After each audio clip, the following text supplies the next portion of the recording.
Good morning. It is a beautiful Sunday morning. Happy Mother's Day to my wife and to all the other mothers out there. On this segment, I was thinking about going a little bit through the markings on the truck, uh, the weight ratios, how I got 39,000 pounds. Probably show you a little bit of the modifications I've done to the truck, and then also show you the proper way to connect up your gooseneck trailer. So let's go with the markings first. DOT requires that vehicles be marked. Because my truck is a interstate truck, which means I can cross state lines, I have to display my motor carrier as well as my US DOT and the name of my company. Now you'll see the 39,000 pounds gross vehicle weight on a Dodge 3500, and you might be wondering how in the hell did he get that? That's half of what big rigs carry. So let me show you. First of all, down here, when DOT does an inspection on your vehicle, one of the first things they're going to do is pop this open right here. Look at your side panel there on your door. See how much gross vehicle weight you can carry per the vehicle, and I'm trying to find it. If I'm not mistaken, it's 12,000 pounds. Yeah, there it is. Up there on the top right. Gross vehicle weight ratio, 12,000 pounds. It's 5,444 kilograms. For any of you guys that may be from Canada that are watching this. One of the modifications that I did with that weight ratio is I put airbags in my truck to help with the suspension. It still has spring suspension, but the airbags cushion all the weight and stuff so I don't get beat to death. Which I get beat to death anyway, but still. Without that, you're in a shitload of trouble. Let's look at my hookup right there. That is a 30,000 pound gooseneck hitch that is attached to the frame of my trailer. It's a hideaway hitch. I never do hide it though because I'm always using it. It's important that you've got a good solid ball on there and that it fits nicely in your receiver on the gooseneck. It's also important that your little metal hoops there are functioning. Hang on. And the one on the left is a little bit bent, but it still is solid and will hold the chains. It's also important that you connect your trailer up correctly as far as your emergency brake controls in case something does happen, so the trailer will stop. Now I carry a trailer with electric over hydraulic brakes. When I hook it up, I'll show you how to hook it up here in just a little bit. I'm going to hook it up and I'm going to show you how to do a brake test, which DOT will ask you to do as well. One of the main reasons why I have electric over hydraulic is for safety. I'm very safety conscious. Electric brakes generally don't stop the trailer as far as locking up the wheels. And when you do the DOT inspection, they definitely want to see that the trailer will hold the truck in place while it's in drive. And if you start sliding, they will write you a ticket. I know a lot of drivers that bitch about having the electric brakes because they don't stop the truck in drive. To me, that was their choice. Apparently they didn't have the voltage up high enough to hold the trailer brakes down hard enough. So if you do have electric brakes, make sure your voltage is high enough to hold your truck in drive without rolling forward, or you will get a ticket. One other thing I'll show you here, because I'm interstate again, I carry a 100-gallon fuel tank in the back. It is DOT certified. It's got its own pump. It is not a gravity feed. You can probably get away with a gravity feed, but I didn't want to try it. I wanted something that would work on its own and not give me many problems. And it's actually worked awesome. This increases the range of my truck to easily 1,000 miles. Or more, depending upon how much fuel mileage I'm getting, if I'm fighting wind or not. And back under here, you will see I've got my air deal for my air shocks back there, as well as a bumper pole hitch receiver. Okay, so that basically shows you how we come up with the weight ratio. The trailer I may think about showing you here in just a moment is 26.6. Actually, it's 28.8. I've got a new sticker to put on. I've just never done it. So you take your 26.6 and your 12.5, and that comes up to, I think, 39,100 pounds, something like that. And that's how you get your 31,000 pounds gross vehicle weight. Now, so this is real important. You can't be over 20,000 pounds on either trailer axle or the rear axle of your truck. You can't be over 7,500 pounds on the front axle of the truck. On the bigger trucks, they can be a little heavier, but I think it's 34,000 on each axle and 17,000 on their fronts. But remember, we're a hot shot truck, so even though we carry a lot of big stuff that the big trucks carry, we still have that weight. If any of our axles are over 20,000 pounds, we're overweight. If our front axle is over 7,500 pounds, we're overweight. So be real careful with that. Okay, let's get out here and hook up the trailer, and we'll show you how to do that properly, and talk about the emergency brake controller and show you how to do the brake test. That is a Prodigy electric over hydraulic and electric brake controller. I can switch it back and forth depending upon what kind of trailer I'm pulling. That is an awesome unit. I highly recommend it. It's about 200 bucks. Well worth the money. And a hell of a lot easier to buy a 200 buck controller than it is to replace $1,700 of brake pads and rotors on your trailer, and $1,700 on brake pads and rotors on your truck, which I have done. You might also notice that little toggle switch there to the left. That's how I toggle between my main tank and my auxiliary tank. I actually carry 135 gallons of fuel on the truck. Keep in mind that your fuel is about 7 pounds a gallon, so it's going to add weight to your truck, and remember the weight ratios. So when you do your calculations on how much product you can carry on your trailer, you're going to have to also include your extra fuel. And when you start this thing, if it is not connected,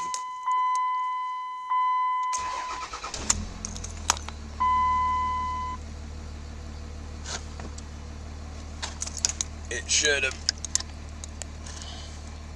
see, it says NC, it says not connected. So if it's not connected, you're not going to have anything. When we do the DOT brake test in a little bit, after we connect the trailer, this is how we're going to do it. We're going to put the truck in drive, apply the trailer brake with the manual control, let off, and the truck should stay stationary. DOT likes that. If it moves, you get a $450 ticket. Not good.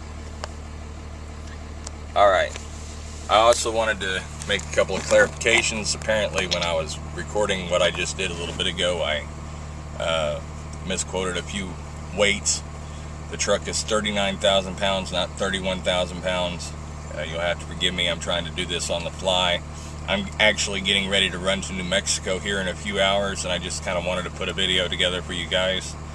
I'm getting a lot of good feedback. I'm getting questions. You guys are awesome, and I'm trying to help you out. And I don't know, I've always kind of enjoyed teaching, trying to show people how to do stuff, and why not show them what I do now?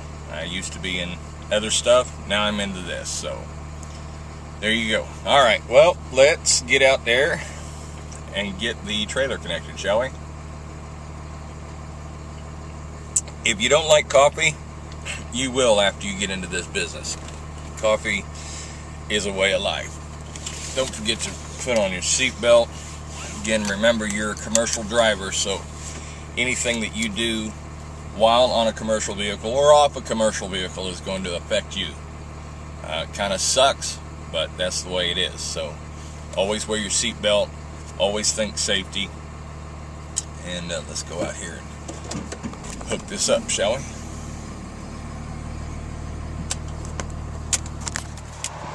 Okay, this is my 40-foot gooseneck trailer. It's by PJ.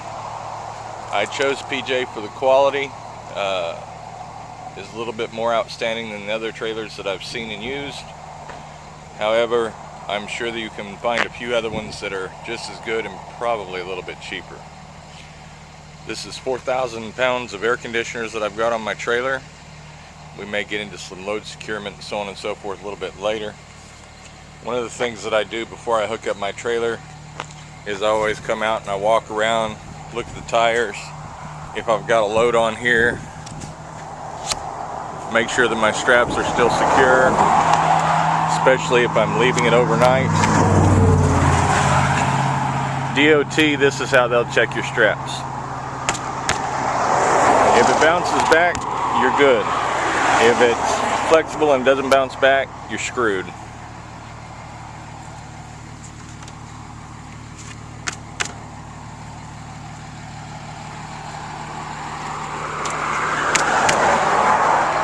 This is some boxes up at the very front. This is going to be a little looser. Remember, your strap can carry 5,000 pounds of weight, so that right there is probably 150 pounds. So that right there could probably get me through, no worries. I go ahead and throw a tarp over it and wrap that strap around there because that's not a regular tarp. My regular tarp is upstairs. That one's 200 pounds. That one's like 20 pounds. So if I just have a few boxes, that's good. Make sure there's no damage on your legs.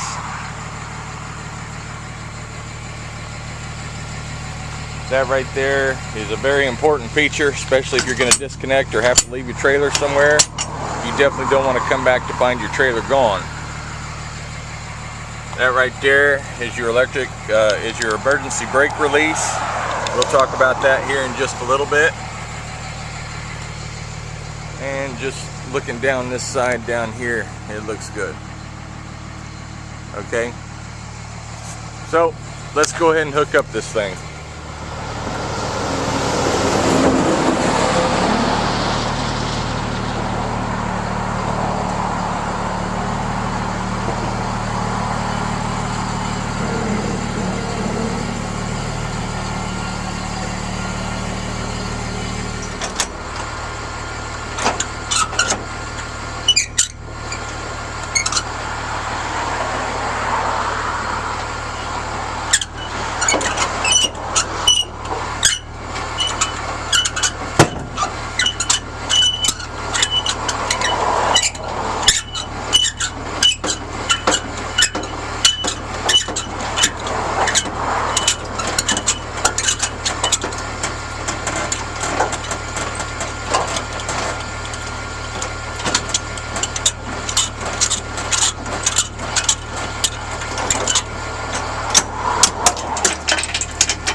This is your electric brake control, or your breakaway brake controller. This cannot be hooked onto the chain on a gooseneck trailer with a ball hitch like that. If it is, you get a ticket. Now if you have a receiver like a regular truck, like a pin, kingpin, then you don't have to have it hooked onto the truck specifically. But since I run this kind of unit, I have to hook this onto the truck. The way I do that, right under there like that. So if for any reason this gives away and these chains start holding the trailer, that thing will be pulled, the brakes will be applied, hopefully stop us without causing too much damage, and definitely nobody get hurt or killed.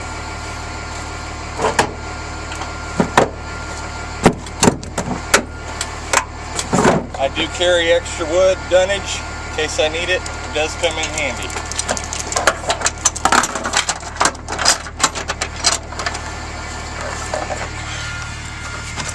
Now this is kind of important. Need to make sure that it's locked in there. It's not going to fall back out. On this, slide it forward. That will lock down in place. Fold it forward like that, or you could fold it back. Every time you stop, walk away from the vehicle, and then get back into the vehicle again, You need to check this to make sure nobody's monkeyed around with it, just trying to fuck with you. There is a part, 2 holes there to put a pin in. I do have a pin, but you know, it ain't gonna go anywhere as long as nobody screws with it. I'm gonna step up to the top up here. This is our hydraulic controller. Every time I want to check the fluid, make sure I got good fluid level in there. Sensor's not exposed. As that fluid level drops down, it tells me whether or not the brakes need to be serviced. As long as there's good fluid level in there, my brakes are good. Once the fluid level starts dropping down, so long as I don't have any leaks, then I know that the brakes need to be serviced.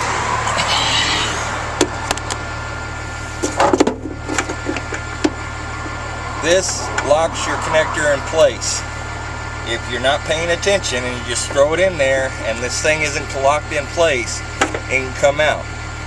Ask me how I know. It's happened to me a couple of times. The good thing about my setup now is with the Prodigy, as I showed you earlier, when it says NC, if this comes out, that NC will start flashing, so I know it's disconnected.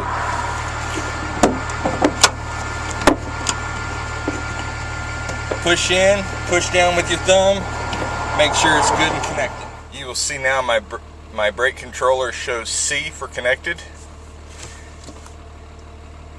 It's now showing double lock. The way I've got it set up. And that's applying the brake power.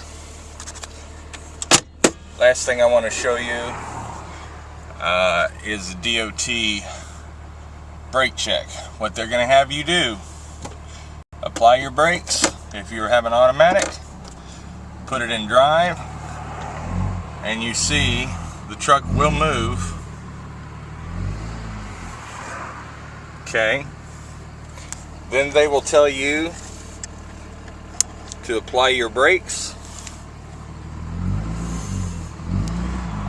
And as you can see, the truck is not moving. Let it off, you're moving. Apply it, you're stopped. And that's how you pass a DOT brake inspection. Alright, I'm gonna go spend a little more time with Mother on Mother's Day, and then I'm gonna hop in the truck here and we're gonna go to New Mexico. So come along the trip with me. Maybe we'll see a few things, talk about a few things. You know how I am. I tend to talk a lot. Yeah, when you're in the truck by yourself all the time, then you find yourself talking to a camera, and I don't know. But anyway, you guys seem to dig it, so I'm doing it.